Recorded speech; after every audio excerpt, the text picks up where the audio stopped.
¿Sí? Por eso Jesús, cuando habla del templo, cuando lo limpia, si bien en el Antiguo Testamento vemos que se habla de la casa de sacrificio, pero ¿cómo lo refiere él? Casa de oración. Es adorar, es alabar a Dios, es bendecir su santo nombre. Por eso, clamemos como los discípulos en Lucas 11:1.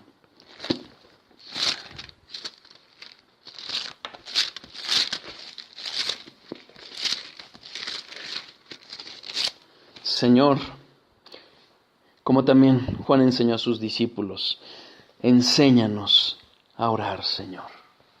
Ese es el clamor que debe de venir de nuestros corazones. Señor, enséñanos a orar. ¿Queda claro la oración con la soberanía? ¿Sí? ¿Dudas? ¿No? Un Llegamos a la parte final de soberanía. Un poquito larga la conclusión, pero bueno, sean pacientes conmigo. Todo lo hizo Dios para sí mismo. Proverbios 16:4.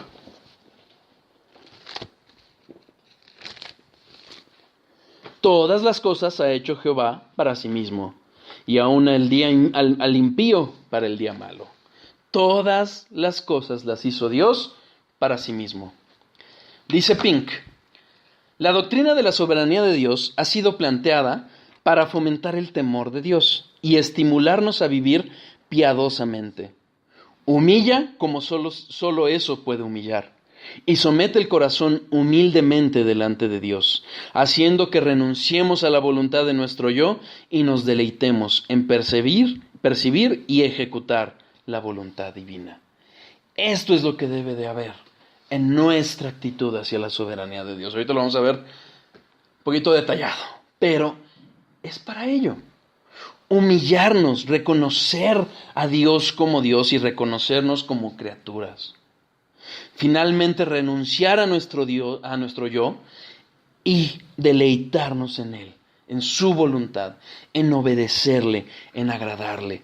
Fíjense la respuesta de Job 42, versículos 5 y 6, por favor.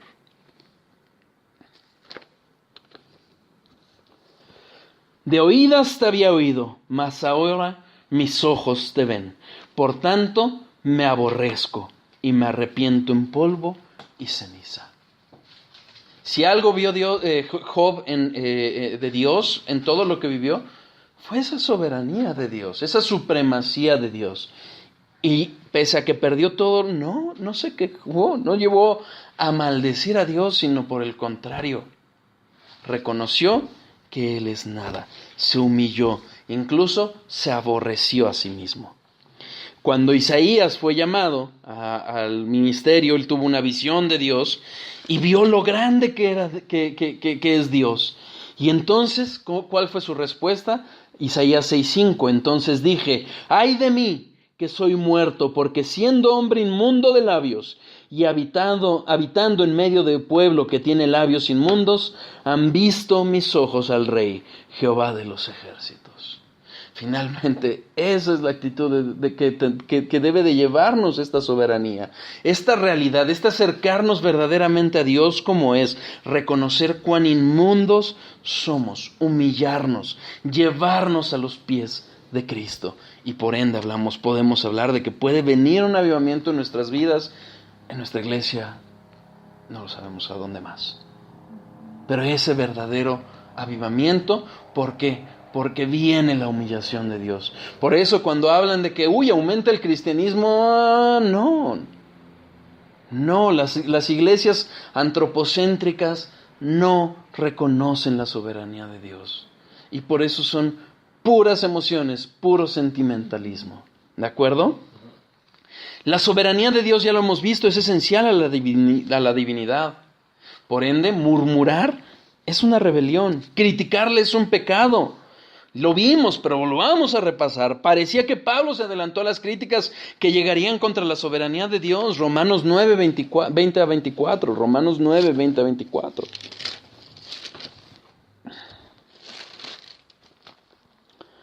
Mas antes, oh hombre, ¿quién eres tú para que alterques con Dios?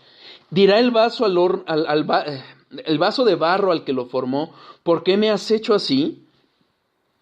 ¿O no tiene potestad el alfarero sobre el barro para hacer de la misma masa un vaso para honra y otro para deshonra? ¿Y qué? Si Dios, queriendo mostrar su ira y hacer notorio su poder, soportó con mucha paciencia los vasos de ira preparados para destrucción, y para hacer notorias las riquezas de su gloria, las mostró para con los vasos de misericordia, que Él preparó de antemano para gloria, a las cuales también ha llamado, esto es, a nosotros, no solo a los judíos, sino también a los gentiles. ¿Qué tienes tú, hombre, para altercar contra Dios? Justos e injustos, hechos del mismo barro. Es decir, no hay una diferencia intrínseca en nosotros. Pero Dios soberanamente, Él es dueño de nosotros. Él hizo la creación para sí, para sus propios fines, para su gloria. ¿Qué vamos a hacer? ¿Contrariarlo? No. Finalmente, esta soberanía nunca va a contradecir su justicia. Yo se los leo, Salmo 119, 142.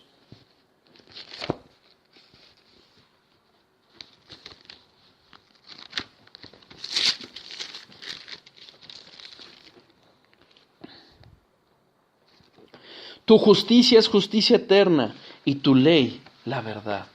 Dios nunca va a dejar de ser justo. Lo vimos, finalmente podemos entender que hay justicia y hay una no justicia. Y en la no justicia podemos encontrar la injusticia, que es contraria a la justicia, como dice R.C. Sproul, y la misericordia. La misericordia no es justicia, pero no es injusticia tampoco. Nadie va a recibir injusticia. Habrá quienes reciban justicia y habrá quienes reciban misericordia, pero nadie de parte de Dios va a recibir injusticia. Isaías 45:9.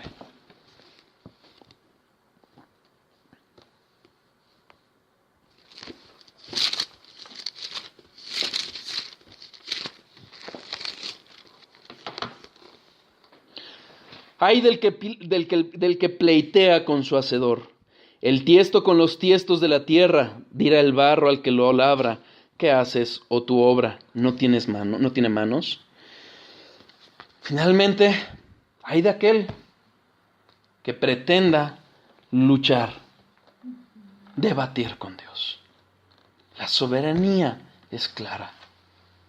Dios ha extendido su misericordia precisamente porque Él es soberano. Pero nunca nos confundamos. Dice John MacArthur, debemos adorar a Dios y tener contentamiento por poder entenderlo hasta el grado que Él mismo nos haya permitido. No podemos pedir más. Conocemos lo suficiente de Él para adorarlo y amarlo. No podemos pretender sentar a Dios en un banquillo para determinar si lo que hace es justo o no es justo. Eso es soberbia. ¿Queda claro? Recordemos y contentémonos con saber que la inmensidad y profundidad de su sabiduría, y humildemente reconozcamos que no podemos alcanzar a entenderlo. Salmo 139, 6.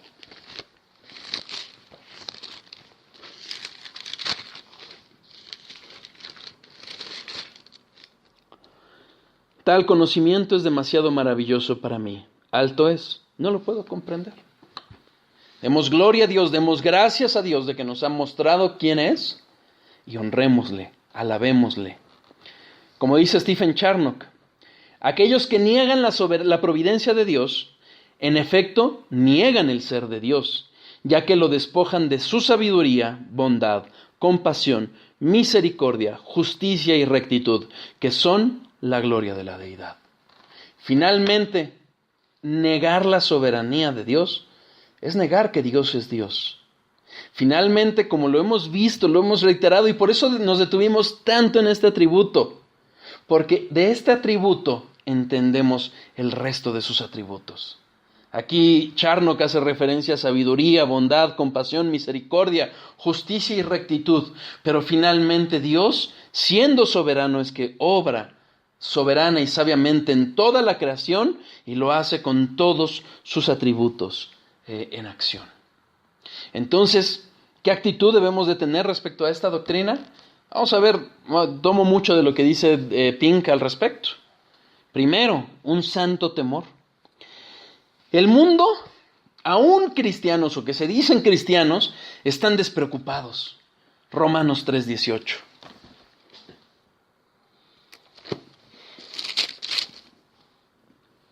No hay temor de Dios delante de sus ojos. Eso es lo que ve Dios en esta creación.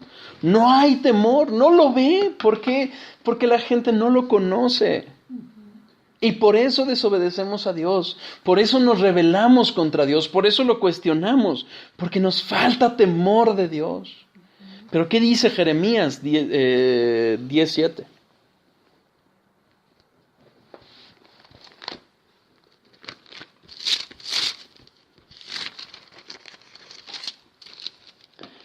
¿Quién no temerá, oh Rey de las naciones? ¿Quién no te temerá, oh Rey de las naciones? Porque a ti es debido el temor, porque entre todos los sabios de las naciones, en todos sus reinos, no hay semejante a ti. Aquí vemos nuevamente la exaltación de la supremacía de Dios. ¿Y qué es lo que dice Dios de sí mismo a través de Jeremías? Que debemos temor. Aún un rey impío lo pudo reconocer en Daniel 6:26, el propio rey babilónico lo reconoce. Después de haberlo aventado al foso de leones, ¿qué es lo que dice? De parte mía es puesta esta ordenanza, que en todo el dominio de mi reino todos teman y tiemblen ante la presencia del Dios de Daniel, porque Él es el Dios viviente y permanece por todos los siglos, y su reino no será jamás destruido, y su dominio perdurará hasta el fin. No olvidemos, podemos llamarle Padre, incluso le podemos hablar de tú, pero que eso nunca nos lleve a dejar de temer de Él. Recordemos finalmente en Proverbios 1:7, acuérdense, ¿qué es lo que dice el Salomón? El principio de la sabiduría, ¿qué es? El temor a Jehová. Es ahí donde empieza la verdadera sabiduría. Aún los cristianos debemos de ocuparnos de nuestra salvación con temor y temblor, como lo dice Filipenses 2:12. Al final del versículo, ocupaos en vuestra salvación con temor y temblor. No es algo gratuito, pero no es algo que debemos de tomar a la ligera. Es algo que debemos de recordar siempre, lo que le costó a nuestro Señor Jesucristo. Con temor y temblor. Es necesario predicar acerca de que a Dios se le debe temor. Es algo que está ausente en los púlpitos, no en los reformados, pero sí en los que no. Muchas veces se nos puede parecer dura la predicación reformada, pero hermanos, somos irreverentes a Dios. ¿De quién nos enseña la Biblia que debemos de temer? Mateo 10:28.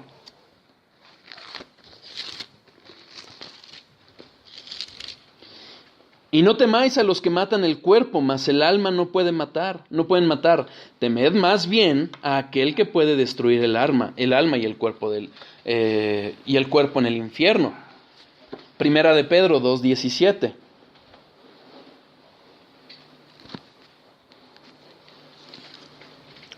Honrad a todos, amad a los hermanos, temed a Dios, honrad al Rey. ¿Es claro? Estamos llamados a temer a Dios. Ahora, no es un temor servil, sino es un temor reverente. Isaías 66:2.